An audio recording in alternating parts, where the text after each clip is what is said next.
Selamat datang di channel Teori Doang. Kali ini kita akan bahas tentang manfaat madu yang telah disebutkan dalam Al-Quran 1400 tahun yang lalu. Madu merupakan cairan mujarab yang dihasilkan lebah dari saripati beragam tanaman. Dan madu telah mendapatkan tempat yang istimewa dalam sejarah pengobatan tradisional. Orang-orang Mesir, Assyria, Cina, Yunani dan Romawi kuno memanfaatkan madu untuk menyembuhkan luka dan beragam penyakit.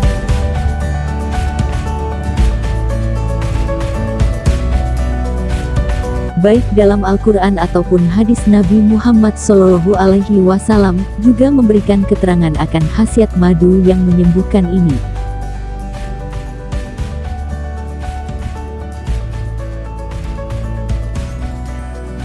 Dalam surah An-Nahl yang artinya lebah ayat 68-69, Allah Subhanahu wa Ta'ala menyatakan, "Dan Tuhanmu mewahyukan kepada lebah, buatlah sarang-sarang di bukit-bukit, di pohon-pohon kayu, dan di tempat-tempat yang dibuat manusia.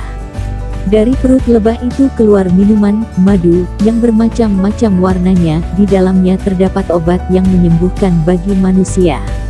Sesungguhnya, pada yang demikian terdapat tanda-tanda kebesaran Tuhan bagi mereka yang memikirkan."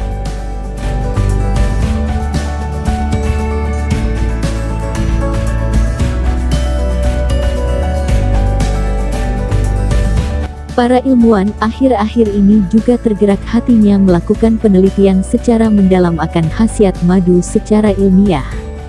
Mereka membuktikan bahwa ternyata madu memang memiliki efek yang menguntungkan pada kondisi medis tertentu.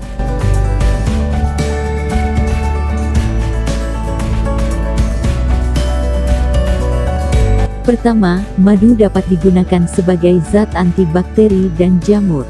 Karena madu ternyata dapat menghambat pertumbuhan bakteri seperti Staphylococcus aureus patogen tertentu, serta fungi atau jamur, semisal Candida albicans. Dengan konsentrasi 30-50%, madu mampu memperlihatkan khasiatnya sebagai antibiotik konvensional untuk infeksi saluran kencing.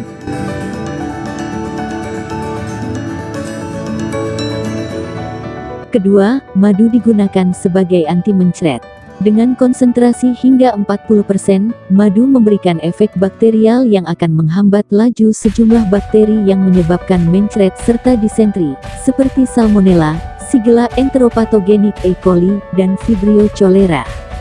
Dalam sebuah studi, madu dengan cairan rehidrasi oral mampu mengurangi durasi bakteri baik pada anak-anak maupun bayi yang menderita mencret.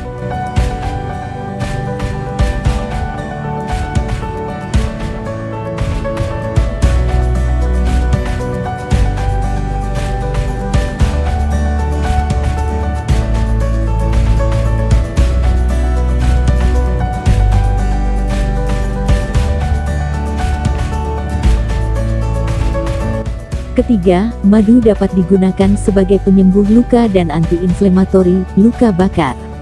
Madu memiliki arti penting dalam menyembuhkan luka bakar infeksi bekas operasi.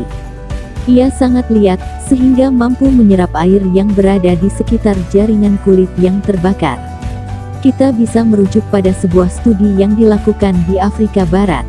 Dalam studi itu, penyembuhan luka pada wanita setelah menjalani vulvektomi operasi pada vagina akibat kanker vagina, memakan waktu lebih cepat dengan menggunakan madu.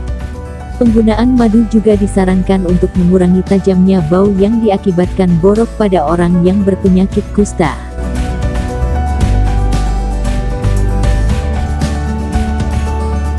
Keempat, madu dapat digunakan sebagai zat antitusif dan ekspektoran.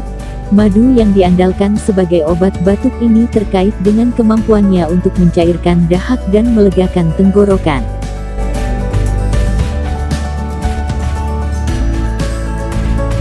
Kelima, madu sebagai sumber nutrisi.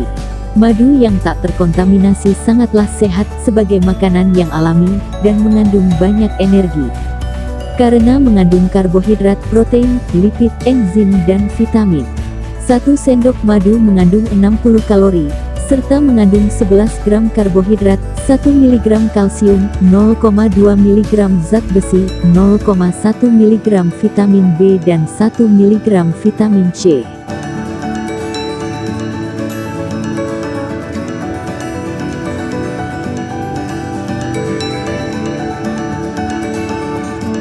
Madu kini telah tersedia secara luas di kalangan masyarakat. Meski khasiat madu belum sepenuhnya diketahui masyarakat secara luas, dan kalangan ilmuwan juga dituntut untuk melakukan penelaahan mendalam mengenai khasiat madu dan mampu menggunakannya dalam cakupan yang lebih luas.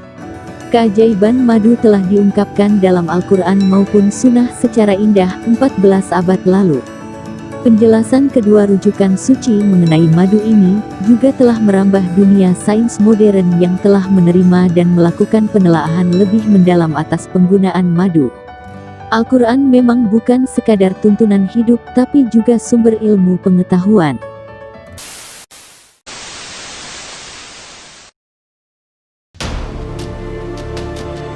Terima kasih sudah menonton channel Teori Doang. Semoga apa yang disampaikan bermanfaat untuk kita semua.